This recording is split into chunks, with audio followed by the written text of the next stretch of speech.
Hi everyone, today is the Last of Us Day for 2021, and I decided it was a perfect opportunity to make a diorama based on one of my favorite video games, The Last of Us from Naughty Dog. So let's meet the main characters from the game and for this project, Joel and Ellie. They may look quaint and peaceful right now, but like any good post-apocalypse survivors, they are going to undergo an intense makeover.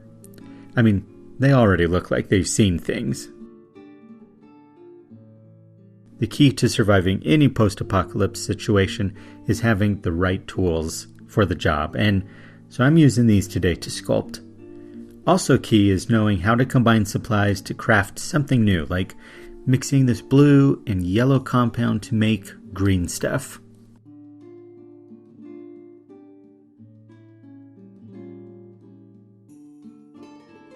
This is my first time using green stuff. Basically, once mixed, you only have a certain amount of time to sculpt before it hardens, but there's no baking, and so it's perfect for little figures like this that would melt if I put them in the oven. For Joel, I made small upgrades like buttons, pockets, some longer sleeves that are rolled up, and then some bigger stuff like a backpack with flaps and pockets and shoulder straps. But for Ellie, I needed to start with a little bit of surgery, and if you've played the game, you might understand why that's not something I took lightly.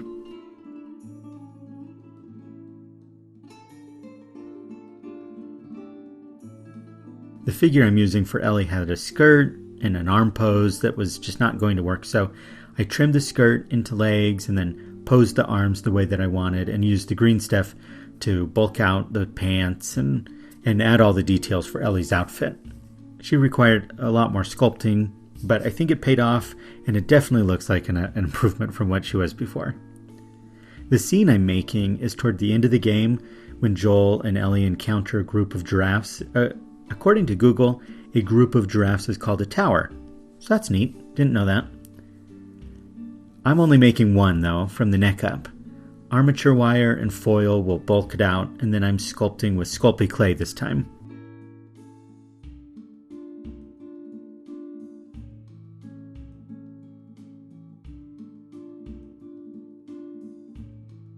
Let's pause for a quiz time. What does this attempt at sculpting a giraffe look like?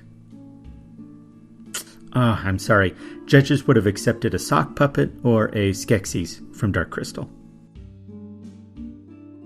It took a lot of trial and error, but eventually it started to come together as I added eyes and face wrinkles and the little horns that are on their head, which Google also tells me are called ossicones. Huh.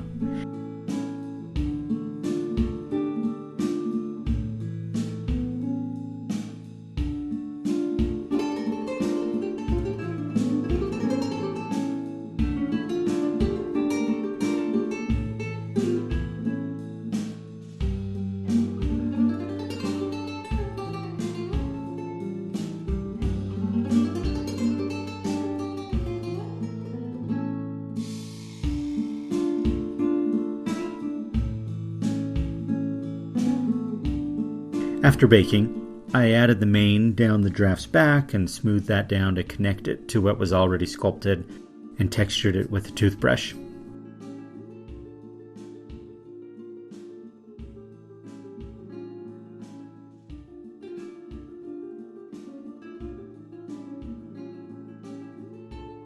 Once I was satisfied with how the giraffe looked, I gave it an undercoat of bright yellow. I was tempted at this point to scrap all this work and change this Last of Us diorama into a Toys R Us diorama. They're both post-apocalyptic now, so it would have worked, but I pushed ahead on my original idea and gave the giraffe a realistic paint scheme.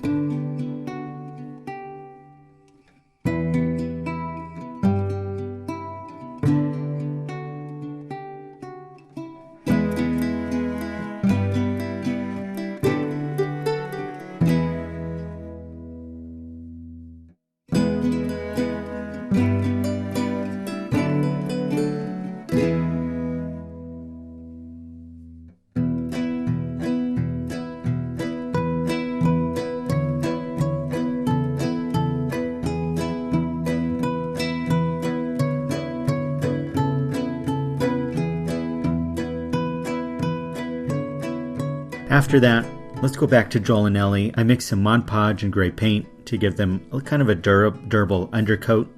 Some details might have been a little bit lost, but this way the paint that I'm going to add is going to stick a lot better. And at this scale, I don't think it really matters a ton.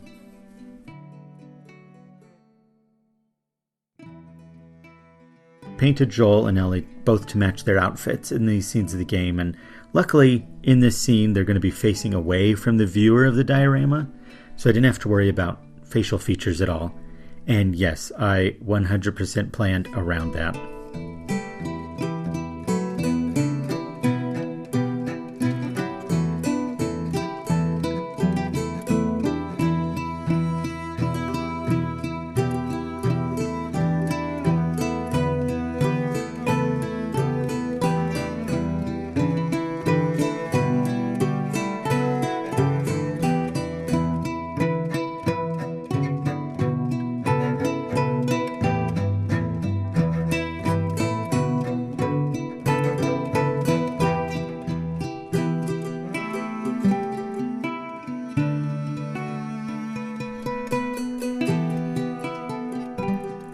After layers and layers of painting and repainting all these small details, I gave them both a light black wash to grunge them up a bit.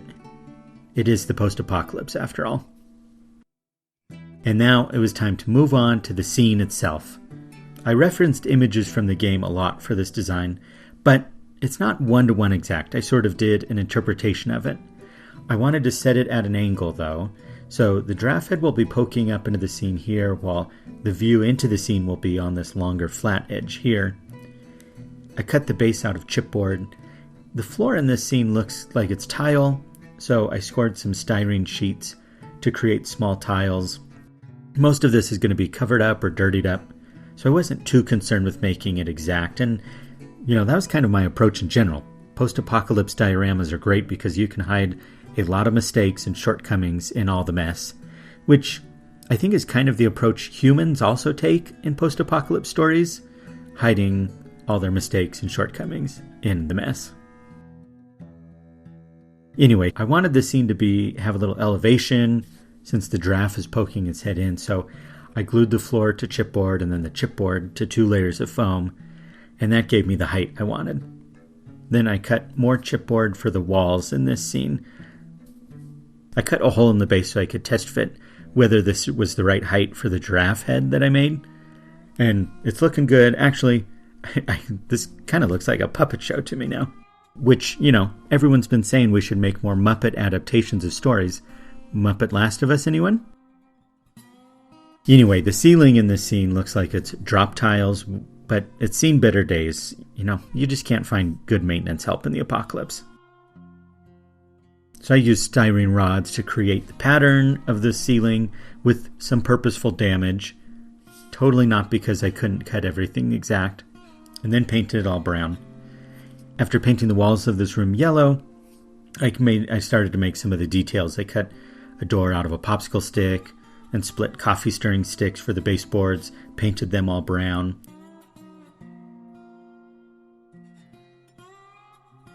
I made a mud mixture of paint and modeling paste. Because this room is open to the elements, I splattered it around where I felt like it would accumulate within the room.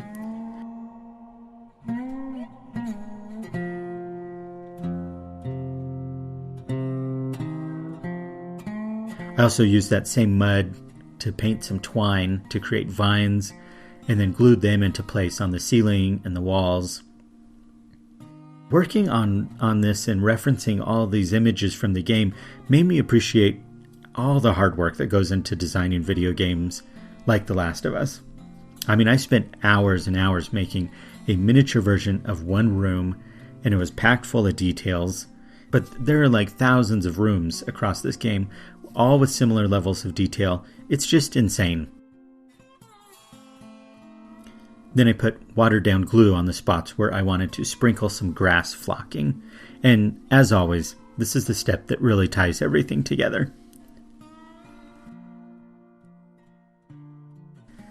Once that was in place, I think I was ready to get the ceiling into the room and then put all of the stars of the scene into their positions.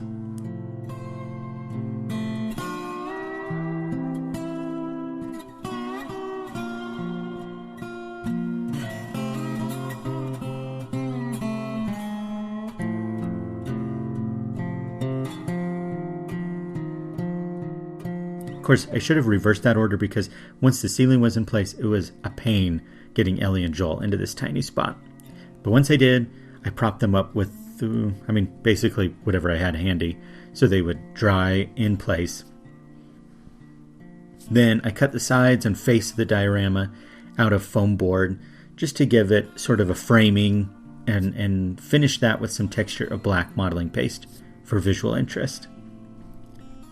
Once those were glued into place, it was pretty much done. The only thing I added was I printed out and cut out the game's logo and basically decoupaged it onto the front. So let's get to the glamour shots.